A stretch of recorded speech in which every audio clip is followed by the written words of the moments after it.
जजाग्रतो दूरमुदयति दैवं तदुसुप्तस्य तथैवैति दुरंगमन ज्योतिघान ज्योतिरेकंतन में मनः शिव संकल्पमस्तु। जय भगवान मित्रों, હું છું પ્રફુલ્લભાઈ પંડ્યા। મારી યુટ્યુબ ચેનલની અંદર આપનું સ્વાગત છે। મિત્રો, આજે મારે વાત કરવી છે કર્ક રાશિની। કર્ક રાશિવાળા વ્યક્તિઓએ ધન હાનિથી બચવાની જરૂર છે। મિત્રો, શનિ મહારાજનું રાશિ પરિવર્તન 2025ની અંદર 29 માર્ચ 2025માં રાત્રિના સમયે શનિદેવે રાશિ બદલી છે। તો અહીંયા કર્ક રાશિવાળા વ્યક્તિને પનોતી ચોક્કસ ઉતરી છે, પણ ઉતરી છે એ સારી વસ્તુ છે, પણ છતાંય પનોતી અત્યારે હાલ ઉતરે છે અને થોડા સમયગાળામાં તમારે થોડી સાવધાની પણ રાખવાની જરૂર છે। સિંહ રાશિવાળાને તમારી રાશિમાંથી પનોતી નીકળી, પણ સિંહ રાશિને પનોતી ચોક્કસ લાગી। તો અહીંયા રાશિ પરિવર્તનથી કર્ક રાશિવાળા વ્યક્તિઓએ કઈ બાબતોનું ધ્યાન રાખવાનું છે? કર્ક રાશિ, રાશિ ચક્રની ચોથી રાશિ કર્ક, જેના અક્ષર છે ડ અને હ અક્ષર। કર્ક રાશિવાળા વ્યક્તિઓથી જોવા જઈએ તો અહીંયા પનોતી ઓછી થઈ છે, પણ તમારી રાશિથી ગણતા શનિ મહારાજ, એવું કહેવાય છે તમારી રાશિથી ગણતરી જ્યારે કરવામાં આવે તો એવું કહેવાય છે કર્ક, સિંહ, કન્યા, તુલા, વૃશ્ચિક, ધન, મકર, કુંભ અને મીન, મતલબ નવમે શનિ મહારાજ થયા છે।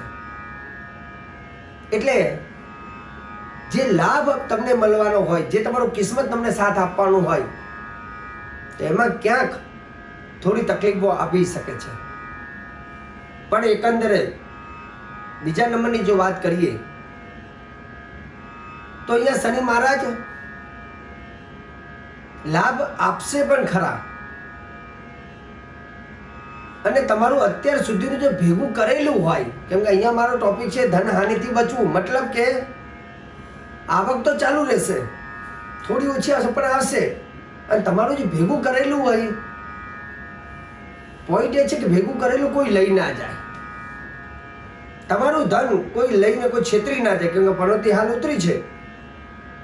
તો ઘણી વખત પનોતી ઉતરે છે, પણ છતાંય તમારું જે ધન હોય એનાથી સાવધાની રાખવાની જરૂર છે, કેમ કે તમારાથી નવમે શનિ છે, ભાગ્યમાં શનિ છે, એટલે નસીબ કોઈ તમને છેતરી જાય, કોઈ તમારી મહેનતના રૂપિયાને પચાવી પાડે, તો ધ્યાન રાખવાની જરૂર છે। એકંદરે અહીંયા ઓગસ્ટ મહિના બાદ 2025ના ઓગસ્ટ મહિના બાદ એકંદરે આવકમાં સારો એવો તમને લાભ જોવા મળશે, ખાલી ખોટા ક્યાંય ભરાતા નહીં, બસ એ બાબતનું ધ્યાન રાખજો। બીજા નંબરની વસ્તુ, જે લોકોના વ્યવસાય પાછા ધાતુનો હોય, મશીનરીના હોય, ખનિજ સાથે સંકળાયેલા વ્યક્તિ હોય, તે લોકોએ પણ થોડું વ્યવસાયમાં કાળજી રાખવાની જરૂર છે। મહેનત અહીંયા તમારી વધશે, પણ એટલું કહી દઉં કે મહેનતના ફળ પણ તમને બહુ જલ્દી અને સારા મળશે, પ્રમોશન પણ તમને મળશે।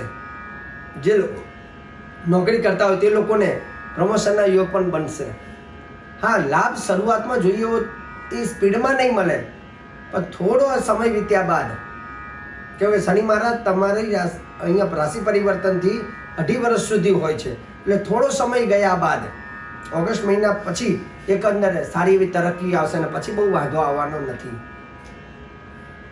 જમીન મકાનના કદાચ કામો તમે જો કરવા માંગતા હોય તો એકંદરે 2025માં જ કરવા હોય તો જૂન મહિનાથી ઓગસ્ટ મહિનાનો જે સમય છે એ સમયમાં તમે સારા ડિસિઝન લઈ શકશો। પરદેશ જવાની અપેક્ષા હોય તો એ પણ તમારી ઈચ્છાઓ પૂરી થશે। વિદેશ ગમનના યોગ પણ સારા બનશે। ખાલી મારી એક જ વાત છે કે ખોટી જગ્યા ઉપર આંખ બંધ કરીને પૈસા કોઈને ન આપતા, કેમ કે ધન ગયા પછી પાછું આવું અઘરું બનશે। કર્ક રાશિના જાતકોએ સાવધાની શું રાખવાની? શત્રુઓથી સાવધાની રાખવાની છે, છુપા શત્રુથી સાવધાની રાખવાની છે। બીજી વસ્તુ, કોર્ટ કચેરી બાબતોમાં બને ત્યાં સુધી ન પડો, એ તમારા માટે હિતાવહ છે।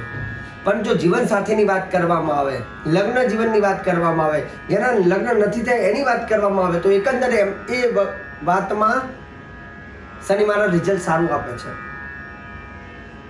દાંપત્ય જીવનનું સુખ મળશે, પતિ પત્નીના પ્રેમમાં વૃદ્ધિ થાય, તમારા હાથેથી સૌથી બેસ્ટ ધાર્મિક કાર્યો બહુ થશે। અને ભાઈ બહેનોના સંબંધ કદાચ ક્યાંક કડવાશ આવી હોય તો કેમ કે પનોતીનો સમયમાંથી તમે વ્યતીત થયા છો તો એ સંબંધો પણ એકંદરે સુધરે છે.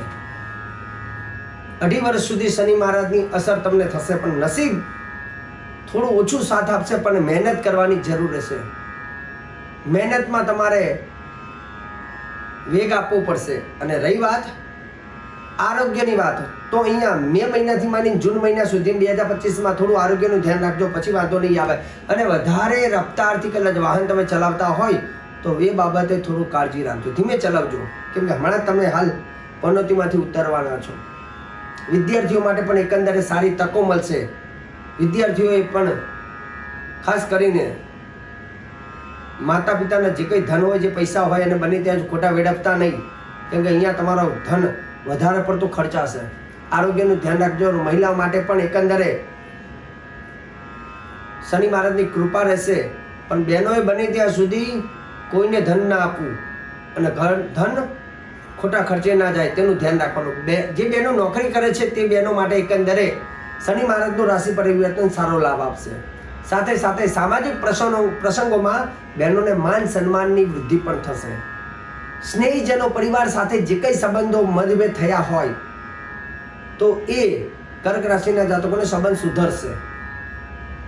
સ્નેહી પરિવારનો પ્રેમ મળશે. આધ્યાત્મિક દેવી દેવતાઓની આધ્યાત્મિકતામાં વધારો થશે. પૂજા પાઠમાં મન લાગશે, રુચિ રહેશે અને તમારી કરેલી પૂજા પાઠ, ઉપવાસ વગેરે તમને ફાયદો આપશે.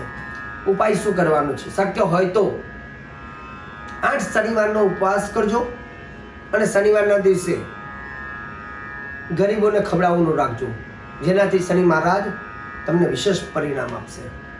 તો દર્શક મિત્રો, ખાસ કરીને જે કંઈ રાશિ પરિવર્તન શનિ મહારાજનું થયું છે ને તમારી કર્ક રાશિથી 9મે છે એના અનુસંધાનમાં મેં તમને ફરકથન કહ્યું છે. પણ ઘણીવાર એવું બને કે જન્મ કુંડલીમાં આ બધા ગ્રહો કદાચ મજબૂત હોય તો એનું ફળ પાછું અલગ રીતે હોય છે. તો જન્મ કુંડલીને જોવી પણ બહુ જરૂરી છે. અને આવી તમારે કદાચ તમારી જન્મ કુંડલીનું જો સાચું વિશ્લેષણ કરાવવું હોય તો તમે અમારા કાર્યાલયનો સંપર્ક સાધી એપોઇન્ટમેન્ટ લઈ આપ અમને મળી શકો છો. અમે બહુ સુંદરતાથી અને સચોટ માર્ગદર્શન તમને આપીશું. વિડીયો જો તમને સારો લાગ્યો હોય તો મારા વિડીયોને ચોક્કસ તમે લાઈક કરજો, શેર કરજો, સબસ્ક્રાઈબ કરજો. અને હંમેશા હું ધર્મની વાત, શાસ્ત્રની વાત, વેદ, પુરાણ અને જ્યોતિષ અને દરેક વસ્તુ જે આધ્યાત્મિક લેવલની વસ્તુઓ છે તમામ વસ્તુઓ પર સચોટ માર્ગદર્શન હું હંમેશા આપતો રહ્યો છું અને આપતો રહીશ. મને તમે આપી દો હવે રજા. જય ભગવાન.